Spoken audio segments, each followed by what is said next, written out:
ఒక అందమైన గ్రామంలో హరి అనే వ్యాపారి కుటుంబంతో కలిసి నివసిస్తూ ఉండేవాడు. అతడు వారి ఊరిలో చిన్న చిన్న రైతుల దగ్గర ఉప్పు సేకరించి పక్కనున్న టౌన్లో ఆ ఉప్పు అమ్మి డబ్బులు సంపాదించేవాడు. అతనికి ఒక గాడిద ఉండేది. హరి ఆ గాడిదను ఉప్పు మూటలు మోయడానికి ఉపయోగించేవాడు. యజమాని గాడిదను బాగా చూసుకోవడం వలన ఆ గాడిద చాలా కష్టపడి పనిచేసేది. ఉండగా ఉండగా హరికి వ్యాపారం పెరగడం వలన ఉప్పు మూటల సంఖ్య పెరిగింది. దానితో ఆ గాడిద చాలా బరువు మోయాల్సి వచ్చేది. ఆ ఎండలో అంత బరువు మోయడం దానికి కష్టం అనిపించింది. కానీ ఎలా తప్పించుకోవాలో తెలియక అలాగే తన పని చేసుకునేది. నగరానికి వెళ్ళడానికి ఒక చిన్న కాలువ దాటి వెళ్ళాల్సి వచ్చేది. ఒకరోజు ఎప్పటిలాగే కాలువ దాటుతుండగా దాని కాలికి ఏదో తగిలి నీళ్లలో పడిపోయింది. హరి సాయంతో పైకి లేచి చూస్తే ఉప్పు మూట బరువు తగ్గిపోయింది. ఇంటికి వెళ్ళాక ఈరోజు బరువు ఎలా తగ్గిందో అని ఆలోచించడం మొదలుపెట్టింది. దానికి నీరు తగిలితే ఉప్పు కరిగిపోతుంది, బరువు తగ్గుతుందని అర్థమైంది. మరుసటి రోజు కాలువ దాటుతుండగా ఈసారి లోతుగా ఉన్న చోటు నడవడం మొదలుపెట్టింది. దానివలన నీరు పైకి వచ్చి ఉప్పు కొద్ది కొద్దిగా కరగడం మొదలైంది. కాలువ దాటి ఒడ్డు దగ్గరికి వచ్చేసరికి బరువు తగ్గినట్టు దానికి తెలిసింది. ఇలా కొన్ని రోజులు జరిగాక హరికి అనుమానం వచ్చింది. అనుమానం వచ్చి గాడిదను గమనించడం మొదలుపెట్టాడు. తనకి అసలు విషయం అర్థమైంది. దాన్ని శిక్షించకుండా ఎలా అయినా గుణపాఠం చెప్పాలని నిర్ణయించుకున్నాడు. మరుసటి రోజు హరి మూటల్లో ఉప్పు బదులుగా ఎండుగడ్డి పెట్టాడు. గాడిదకి బరువు తక్కువగానే అనిపించినా అలవాటుగా కాలువలో లోతు ఉన్న చోటు నడుస్తున్నప్పుడు నీరు తగిలి గడ్డి బరువు పెరిగింది. ఒడ్డుకు చేరేపటికి మూటలో గడ్డి నీటిని పీల్చి బరువు పెరిగి చాలా బరువెక్కిపోయి గాడిద మొయ్యడానికి చాలా కష్టపడాల్సి వచ్చింది.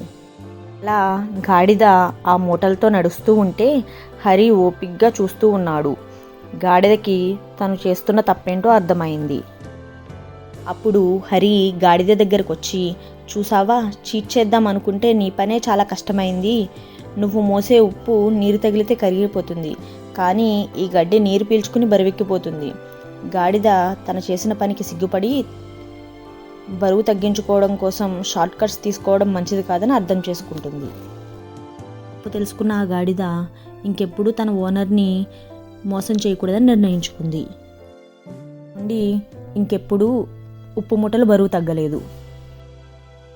నీతి ఏంటంటే షార్ట్ కట్స్ మొదట తెలివిగా అనిపించవచ్చు, కానీ అవి తరచుగా మరింత ఇబ్బందులకు దారితీస్తాయి. కష్టపడి పనిచేయడం, నిజాయితీ మరియు సహనం విజయానికి నిజమైన మార్గాలు. కొంగ మరియు కుందేలు. ఊరి చివరి అడవిలో ఒక చిన్న కాలువ ఉంది. ఆ కాలువ దగ్గరికి అన్ని జంతువులు నీళ్లు తాగడానికి వెళ్తుండేవి. అక్కడే ఒక కుందేలు మరియు కొంగకి స్నేహం కుదిరింది. ఈరోజు మనం ఆ కొంగ మరియు కుందేలు గురించిన ఒక చిన్న కథ వినబోతున్నాం.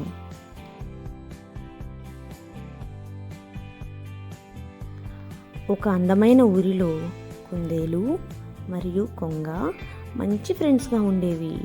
కుందేలు చక్కగా గెంతుతూ అడవంతా తిరిగేది.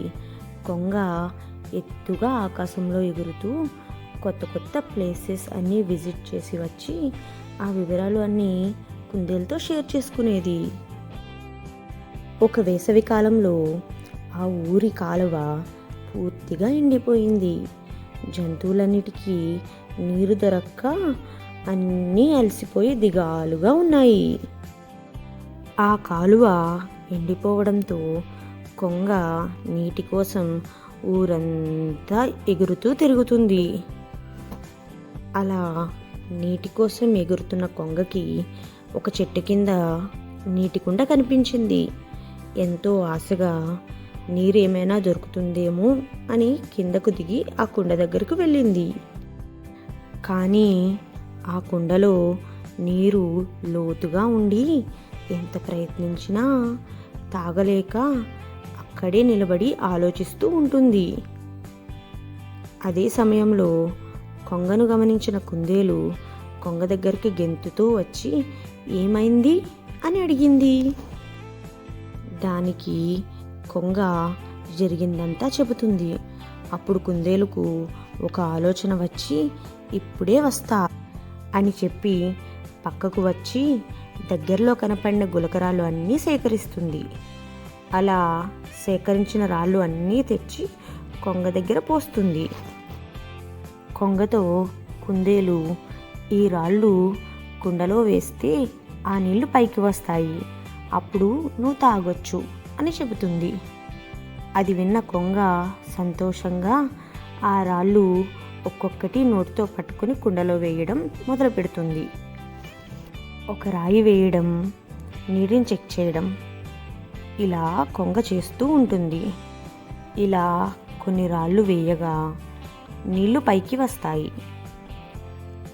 అలా పైకి వచ్చిన నీరు తాగి ఆ కొంగ దాహం తీర్చుకుంటుంది. దాహం తీరినందుకు కొంగకి సంతోషంగా అనిపిస్తుంది. కొంగ ఆనందంగా కుందేలుకు కృతజ్ఞతలు చెబుతుంది. నీవు లేకపోతే నాకు ఈ నీరు దొరికి ఉండేది కాదు అని కృతజ్ఞత చెప్తుంది. కొన్ని రోజులకి వర్షాలు పడి మళ్ళీ ఆ ఊరి కాలువకి నీరు చేరుతుంది. ఇలా కొంగ మరియు కుందేలు బెస్ట్ ఫ్రెండ్స్గా ఆ ఊరిలో నిలుస్తాయి. వీరిద్దరి గురించి తెలిసిన అన్ని జంతువులు వారిద్దరిని ఆదర్శంగా తీసుకుని ఒకరికొకరు సహాయం చేసుకోవాలని నిర్ణయించుకుంటాయి. సో పిల్లలు ఎప్పుడూ గుర్తుపెట్టుకోవాల్సింది ఏంటంటే, కలిసి పనిచేసినప్పుడు మరియు మీ సృజనాత్మకతను ఉపయోగించినప్పుడు మీరు ఎలాంటి సవాలునైనా అధిగమించగలరు. మోరల్ ఆఫ్ ద స్టోరీ, చిన్న ప్రయత్నాలు కూడా పెద్ద మార్పును తీసుకురాగలవు. సో ఎప్పుడూ ప్రయత్నించడం మానొద్దు. రామచంద్రయ్య గారి ఇల్లు. గోదావరి నదికి దగ్గరగా పచ్చని పంట పొలాలు, ప్రశాంతమైన వాతావరణంలో సీతాపురం అనే గ్రామం కలకల్లాడుతూ ఉండేది. ఆ గ్రామంలో రామచంద్రయ్య అనే ఒక పెద్దాయన ఉండేవారు.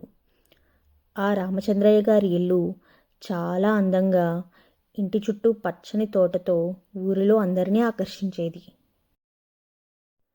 రామచంద్రయ్య గారి పిల్లలు విదేశాలలో నివసించడం వలన ఆయన భార్య సీత మాత్రమే ఆ ఇంట్లో ఉండేవారు.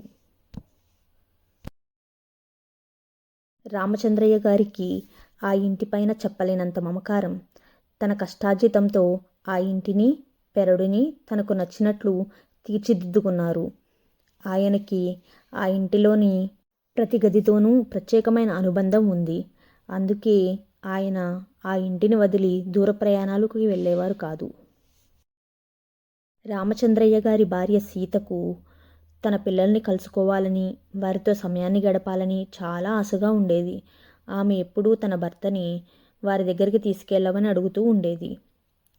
ఇల్లు ఎక్కడ వదిలి వెళ్ళాల్సి వస్తుందో అని ఆయన సీత మాటను నిరాకరించేవారు. కానీ ఇప్పుడు పిల్లల్ని చూసి చాలా సంవత్సరాలు అవుతుండడంతో ఆయన చివరికి విదేశీ ప్రయాణానికి ఒప్పుకున్నారు. వారు తమ ప్రయాణానికి అన్నీ ప్యాక్ చేసుకున్నారు. కానీ ఇల్లు ఏమైపోతుందో అని ఆలోచిస్తూనే ఉన్నారు. ఇంతలో రామచంద్రయ్య గారికి ఒక ఆలోచన వచ్చింది. వెంటనే ఆ ఊరిలో ఉండే రఘునాథ్ని కలవడానికి వెళ్ళారు. రఘునాథ్ ఊరిలో అందరికీ ఎక్కువ వడ్డీకి అప్పులు ఇచ్చి వారు తీర్చలేకపోతే వారి భూమి, ఇల్లు లాక్కునేవాడు.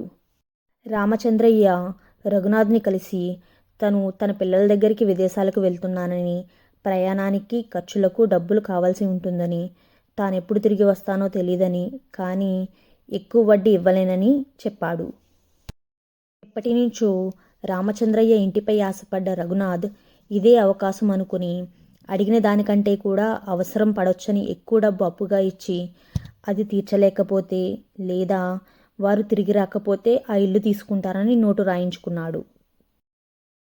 ఆ వయస్సులో రామచంద్రయ్య తిరిగి రాకుండా కొడుకుల వద్దే ఉండిపోతాడేమోనని రఘునాథ్ ఆలోచన. రామచంద్రయ్య ఆ డబ్బు తీసుకుని సీత తమ్ముడు గోపాల్కి ఇవ్వడానికి బయలుదేరాడు. గోపాల్ రఘునాథ్ దగ్గర డబ్బు అప్పు తీసుకుని తీర్చలేక అతను ఆ భూమిని రఘునాథ్ లాక్కోవడంతో ఏడుస్తూ బాధగా ఉంటాడు. రామచంద్రయ్య గోపాల్తో, నీకు తక్కువ వడ్డీతో అప్పు ఇస్తాను. ఆ డబ్బుతో రఘునాథ్ అప్పు తీర్చి భూమిని తిరిగి తీసుకో. కానీ నాకు 1 సంవత్సరం తర్వాత ఆ అప్పు వడ్డీతో సహా తీర్చాలి అని చెప్తాడు. దానికి గోపాల్ రఘునాథ్ వద్ద కంటే తక్కువ వడ్డీకి అప్పు దొరికినందుకు ఆనందంగా, బావా, మీరు నాకు ఆశ ఇచ్చారు. ఈ డబ్బు సరిగా ఉపయోగించి నా భూమి తిరిగి పొందుతాను అంటాడు. రామచంద్రయ్య, సీత గోపాల్కి ఆ ఊరికి వీడ్కోలు చెప్పి ప్రయాణం మొదలు పెడతారు. వారి ప్రయాణం వారికి కొత్త అనుభవాలను, కొత్త జ్ఞాపకాలను ఇచ్చింది. పిల్లలతో వారి ప్రయాణం ప్రతి క్షణం ఎంతో ఆనందంగా సాగింది. వారు అన్ని పండగలు కుటుంబంతో జరుపుకున్నారు. కొత్త ప్రదేశాలను చూశారు. కారు, బస్, ట్రైన్, విమానం ఇలా కొత్త కొత్త వాహనాల్లో ప్రయాణించారు. అన్నిటికంటే ఎక్కువగా వారి పిల్లలతో గడపడాన్ని వారు ఎక్కువగా ఆనందించారు. రామచంద్రయ్య మరియు సీత ఊరి నుండి విషయాలను ఎప్పటికప్పుడు తెలుసుకుంటూనే ఉన్నారు. వారికి వారింటిపైన మాత్రం బెంగగా ఉంది. 1 సంవత్సరం వారి పిల్లలతో గడిపి స్వదేశానికి తిరిగి వచ్చారు.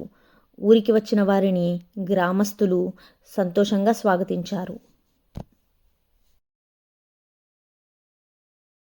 ఇంటికి వచ్చాక సీత ఇల్లు పెరడు ఏమైపోయాయో అని ఆందోళనగా అంతా తిరిగి చూసింది.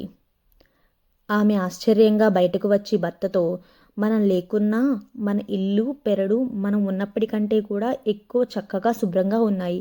ఇదెలా సాధ్యం అని అడిగింది. రామచంద్రయ్య నవ్వుతూ అసలు విషయం చెప్తాడు. తాను రఘునాథ్ దగ్గర అప్పు తీసుకున్నానని, ఆ అప్పు తీర్చకపోతే ఈ ఇల్లు తాను పొందొచ్చని, ఆ రఘునాథే ఇంటిని పెరడుని చక్కగా చూసుకున్నాడని చెప్తాడు.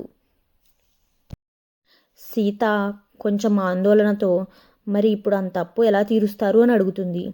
సరిగ్గా అదే సమయానికి గోపాల్ తానివ్వాల్సిన డబ్బు వడ్డీతో సహా తీసుకొచ్చి రామచంద్రయ్యకి ఇస్తాడు.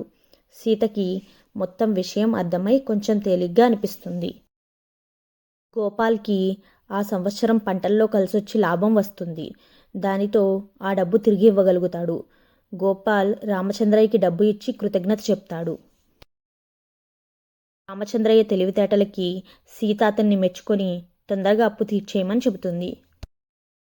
రామచంద్రయ్య రఘునాథ్కి అప్పు తీర్చేసి నోటు తిరిగి తీసుకుంటాడు. రఘునాథ్ మాత్రం తన ప్లాన్ ఫెయిల్ అయినందుకు చాలా బాధగా ఉంటాడు. ఆ ఊరిలో అందరికీ ఈ విషయం తెలిసి అందరూ రామచంద్రయ్య తెలివితేటలను ప్రశంసిస్తారు. ఈ కథలో నీతి ఏంటంటే, తెలివితో సమస్యలను అధిగమించవచ్చు. అంటే మంచి ప్రణాళిక మరియు తెలివితో పెద్ద సమస్యలను పరిష్కరించవచ్చు మరియు మనం ప్రేమించే వాటిని కాపాడుకోవచ్చు. ఇలాంటి మంచి మంచి కథల కోసం ఈ ఛానల్ని సబ్స్క్రైబ్ చేసుకోండి. Thank you for watching.